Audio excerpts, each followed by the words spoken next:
അടുത്തതായിട്ട് അയണൈസേഷൻ എൻതാൽപ്പിയെ പറ്റി പഠിക്കാം. ഡി ബ്ലോക്ക് എലമെൻസിൻ്റെ അയണൈസേഷൻ എൻതാൽപ്പി.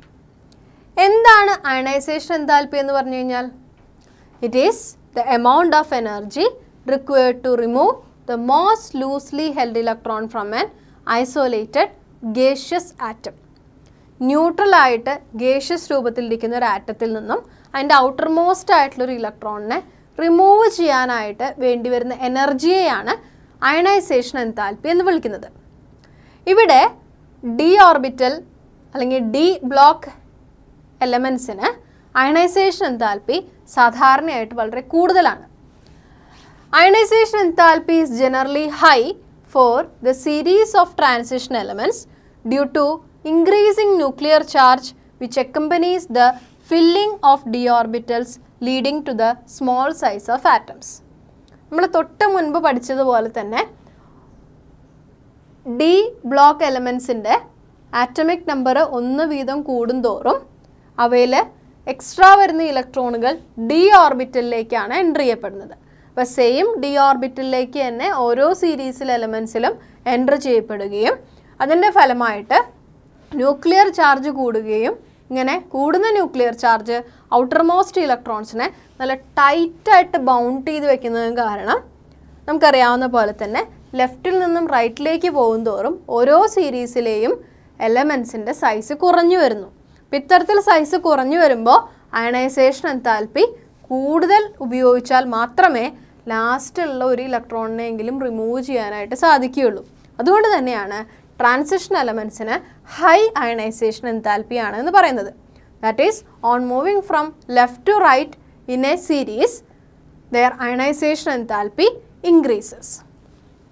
ഡി ബ്ലോക്ക് എലമെൻസിലെ ഇലക്ട്രോണിക് കോൺഫിഗറേഷൻ പരിശോധിച്ചപ്പോൾ അതിൽ 4s ഇലക്ട്രോൺസും 3d ഇലക്ട്രോൺസും ഉണ്ട്.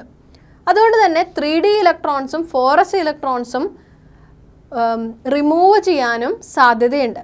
അപ്പോൾ ഏറ്റവും ആദ്യം ഇലക്ട്രോൺസിനെ റിമൂവ് ചെയ്യുന്നത് 4s ഓർബിറ്റിൽ നിന്നാണ്, പിന്നീടാണ് 3d ഓർബിറ്റിലേക്ക് കടക്കുക. എപ്പോഴും അത് ശ്രദ്ധിക്കേണ്ടതുണ്ട്. ഈ ആറ്റംസ് പല കെമിക്കൽ റിയാക്ഷനിലും പങ്കെടുക്കുമ്പോൾ ഇലക്ട്രോൺസ് ആദ്യമായിട്ട് റിമൂവ് ചെയ്യുക 4s ഓർബിറ്റിൽ നിന്നാണ്. മാക്സിമം 4sൽ 2 ഇലക്ട്രോണുകളാണുള്ളത്. ഇതിനെ റിമൂവ് ചെയ്തതിന് ശേഷമാണ് 3dയിലേക്ക് വരിക.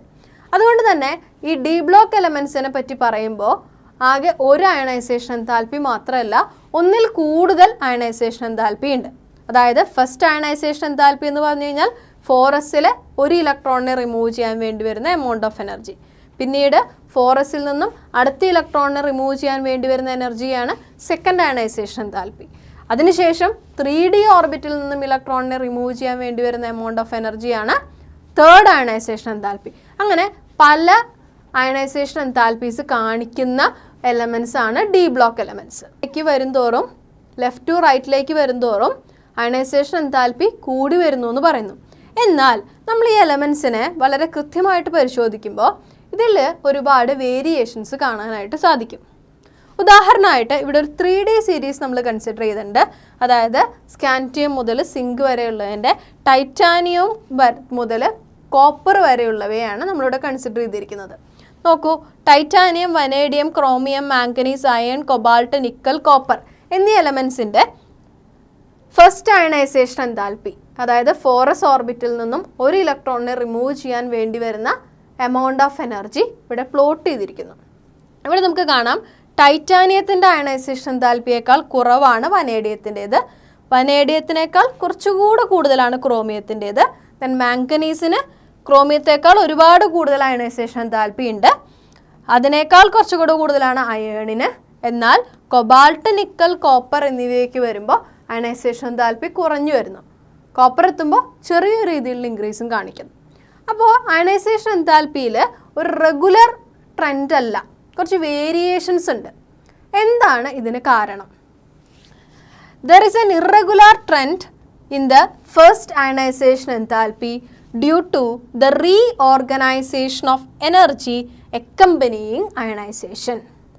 അയണൈസേഷൻ സംഭവിക്കുമ്പോൾ ഒരു ഇലക്ട്രോൺ റിമൂവ് ചെയ്യപ്പെടുമ്പോൾ 3d ഓർബിറ്റലിനും 4s ഓർബിറ്റലിനും ഏകദേശം അടുത്തടുത്ത എനർജി ആയതുകൊണ്ട് തന്നെ അവരിൽ ഒരു എനർജി ഓർഗനൈസേഷൻ അല്ലെങ്കിൽ റീഓർഗനൈസേഷൻ നടക്കുന്നു. അങ്ങനെ ഒരു എനർജി റീഓർഗനൈസേഷൻ നടക്കുന്നത് മൂലമാണ് ഇവയുടെ അയണൈസേഷൻ എൻതാൽപ്പി ഒരു റെഗുലർ ട്രെൻഡ് കാണിക്കാതെ ഇറഗുലർ ആയിട്ടുള്ള ട്രെൻഡ് കാണിക്കുന്നത്. അപ്പോൾ ഇതിൻ്റെ ഫലമായിട്ട് ഓരോ എലമെൻസും അവയുടെ പ്രോപ്പർട്ടീസിൽ ഇറഗുലർ ആയിട്ടുള്ള ട്രെൻഡ്സും കാണിക്കാറുണ്ട്. അപ്പോൾ പ്രധാനമായിട്ട് ശ്രദ്ധിക്കേണ്ടത് ഡി ബ്ലോക്ക് എലമെൻസിൻ്റെ ഏതൊരു പ്രോപ്പർട്ടിക്കും കാരണം അതിൻ്റെ ഇലക്ട്രോണിക് കോൺഫിഗറേഷനാണ്. സ്പെസിഫിക് ആയിട്ട് ഏത് ക്വസ്റ്റ്യൻ ചോദിച്ചു കഴിഞ്ഞാലും നിങ്ങൾ അതിന് ആദ്യത്തെ ഒരു ഉത്തരവായിട്ട് എഴുതേണ്ടത് എപ്പോഴും എന്താണ്, this is due to their electronic configuration എന്ന് പറഞ്ഞിട്ട് അതിൻ്റെ ഇലക്ട്രോണിക് കോൺഫിഗറേഷൻ റെപ്രസെൻറ്റ് ചെയ്താൽ മിക്കവാറും എല്ലാ ക്വസ്റ്റ്യൻസും നിങ്ങൾക്ക് ആൻസേഴ്സ് കിട്ടും. അപ്പോൾ ഇങ്ങനെ അയണൈസേഷൻ എൻതാൽപ്പിയിൽ വേരിയേഷൻ ഉള്ളവയാണ് ആര്, ഡി ബ്ലോക്ക് എലമെൻറ്റ്സ്. ഇതിന് ചില ഉദാഹരണങ്ങൾ കൂടെ നമുക്കൊന്ന് കാണാം. ഡി ബ്ലോക്ക് എലമെൻസിൻ്റെ അയണൈസേഷൻ എൻതാൽപ്പിയിലുള്ള ഈ വേരിയേഷൻസ് ചില ഉദാഹരണങ്ങൾ വഴി നമുക്കൊന്ന് മനസ്സിലാക്കാം. ആദ്യമായിട്ട് ക്രോമിയത്തിൻ്റെ കേസ്. ദ ഫസ്റ്റ് അയണൈസേഷൻ എൻതാൽപ്പി അല്ലെങ്കിൽ IE1 of chromium is lower. അപ്പോൾ ഇവിടെ ക്രോമിയത്തിൻ്റെ ഇലക്ട്രോണിക് കോൺഫിഗറേഷൻ ഒന്ന് കൺസിഡർ ചെയ്യാം. ഔട്ടർ ഇലക്ട്രോണിക് കോൺഫിഗറേഷൻ എന്ന് പറയുന്നത് 3d5,4s1 ആണ്. അപ്പോൾ ഒന്ന് ആലോചിച്ച് നോക്കൂ, ഇവിടെ ലാസ്റ്റ് ഇലക്ട്രോൺ എന്ന് പറയുന്നത് 3d5,4s1 ആണ്. അപ്പോൾ ഫസ്റ്റ് അയണൈസേഷൻ എൻതാൽപ്പി എന്ന് പറയുമ്പോൾ ക്രോമിയത്തിലെ ഔട്ടർമോസ്റ്റ് ഇലക്ട്രോണിൽ നിന്നും ഒരെണ്ണത്തിനെ റിമൂവ് ചെയ്യുക. അതായത് ഈ 4sലുള്ള 1 ഇലക്ട്രോണിനെയാണ് റിമൂവ് ചെയ്യുക. ഇവിടുത്തെ ഇലക്ട്രോൺ പെയർഡ് അല്ലാത്തതുകൊണ്ട് തന്നെ വളരെ ഈസി ആയിട്ട് 4sൽ നിന്നും ഒരു ഇലക്ട്രോണിനെ റിമൂവ് ചെയ്യാനായിട്ട് സാധിക്കും. അതിനാൽ the first ionisation enthalpy of chromium is lower. അത് മാത്രമല്ല, ഇവിടെ 4sൽ നിന്ന് ഒരു ഇലക്ട്രോൺ റിമൂവ് ചെയ്യപ്പെട്ട് കഴിഞ്ഞാൽ ഇത് ഒരു ഹാഫ് ഫിൽഡ് അല്ലെങ്കിൽ സ്റ്റേബിൾ ആയിട്ടുള്ള ഒരു ഇലക്ട്രോണിക് കോൺഫിഗറേഷനായിട്ട് എക്സിസ്റ്റ് ചെയ്യുകയും ചെയ്യുന്നു. അടുത്തൊരു ഉദാഹരണം എന്ന് പറയുന്നത് the first ionisation enthalpy of zinc is higher. ഇപ്പോൾ സിങ്ക് ആറ്റമിക് നമ്പർ 30 വരുന്ന ഒരു എലമെൻ്റ് ആണ്. ഇതിൻ്റെ ഇലക്ട്രോണിക് കോൺഫിഗറേഷൻ എഴുതുമ്പോൾ ഔട്ടർ ഇലക്ട്രോണിക് കോൺഫിഗറേഷൻ വരുന്നത് 3d10,4s2 ആണ്. അതായത് ഡി ഓർബിറ്റലും കംപ്ലീറ്റ്ലി ഫിൽഡ് ആണ്, 4s ഓർബിറ്റലും കംപ്ലീറ്റ്ലി ഫിൽഡ് ആണ്. അപ്പോൾ ഇവിടെ ഒരു ഇലക്ട്രോണിനെ റിമൂവ് ചെയ്യണമെങ്കിൽ 4s ഓർബിറ്റിൽ നിന്നാണ് ഒരു ഇലക്ട്രോണിനെ റിമൂവ് ചെയ്യുക, അല്ലേ? അപ്പോൾ കംപ്ലീറ്റ്ലി ഫിൽഡ് ആയിട്ട് ഇരിക്കുന്ന ഒരു 4s ഓർബിറ്റിൽ നിന്ന് ഇലക്ട്രോണിനെ റിമൂവ് ചെയ്യാൻ വളരെയധികം ബുദ്ധിമുട്ടാണ്. അല്ലെങ്കിൽ വളരെ കൂടുതൽ എമൗണ്ട് ഓഫ് എനർജി ഉപയോഗിച്ചുകൊണ്ട് മാത്രമേ 4s ഇലക്ട്രോണിൽ നിന്നും ഒരു ഇലക്ട്രോണിനെ റിമൂവ് ചെയ്യാനായിട്ട് സാധിക്കുകയുള്ളൂ. അതുകൊണ്ട് തന്നെ first ionisation enthalpy of zinc is higher എന്ന് പറയാം. അടുത്തൊരു എക്സാമ്പിൾ എന്ന് പറയുന്നത് second ionisation enthalpy of chromium and copper is high. ഇപ്പോൾ ഇവിടെ ക്രോമിയത്തിൻ്റെ ഒരു ഉദാഹരണം നമ്മൾ പഠിച്ചിരുന്നു. ഇവിടെ 3d5,4s1 ഇലക്ട്രോണിക് കോൺഫിഗറേഷനുള്ള ക്രോമിയത്തിൽ നിന്ന് ഒരു ഇലക്ട്രോണിനെ റിമൂവ് ചെയ്താൽ പിന്നെ 3d5ൽ 5 ഇലക്ട്രോൺസ് ആണ് ഉള്ളത്. അപ്പോൾ ഈ 5 ഇലക്ട്രോണിൽ നിന്നുമാണ് സെക്കൻഡ് അയണൈസേഷൻ എൻതാൽപ്പി അല്ലെങ്കിൽ IE2 ഉപയോഗിച്ചുകൊണ്ട് ഒരു ഇലക്ട്രോണിനെ റിമൂവ് ചെയ്യേണ്ടത്. നമുക്കറിയാം half filled D orbital is more or extra stable. അതിനാൽ ഇവിടെ D5 കോൺഫിഗറേഷൻ നിന്ന് ഒരു ഇലക്ട്രോൺ റിമൂവ് ചെയ്യാനായിട്ട് വളരെ ബുദ്ധിമുട്ടാണ്. That is why second ionisation enthalpy of chromium is high. ഇതുപോലെ തന്നെ കോപ്പറിൻ്റെ കാര്യത്തിൽ നമുക്ക് എക്സ്പ്ലെയിൻ ചെയ്യാം. ഇവിടെ കോപ്പറിൻ്റെ electronic configuration outer electronic configuration 3d10,4s1 ആണ്. അപ്പോൾ ഒരു ഇലക്ട്രോണിനെ റിമൂവ് ചെയ്ത് കഴിഞ്ഞാൽ ബാക്കി എത്രയുണ്ട്? 3d10 ഉണ്ട്, അല്ലേ? അപ്പോൾ 3d10 വന്നു കഴിഞ്ഞാൽ സംഭവിക്കും, വീണ്ടും കംപ്ലീറ്റ്ലി ഫിൽഡ് ഡി ഓർബിറ്റിലാണ്. So it is having more stability or extra stability. Extra stable ആയിട്ടിരിക്കുന്ന ഈ കോപ്പറിൽ നിന്നും ഒരു ഇലക്ട്രോണിനെ വീണ്ടും റിമൂവ് ചെയ്യുക എന്നുള്ളതും വളരെ ബുദ്ധിമുട്ടായിട്ടുള്ള കാര്യമാണ്. അതിനാൽ നമുക്ക് പറയാം the second ionisation enthalpy of chromium and copper is also very high.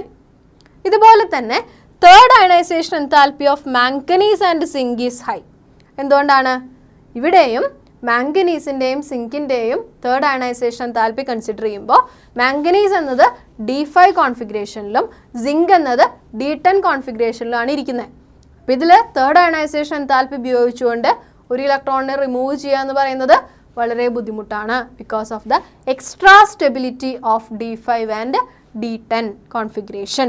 അതിനാൽ നമുക്ക് പറയാം the third ionisation enthalpy of manganese and zinc is very high.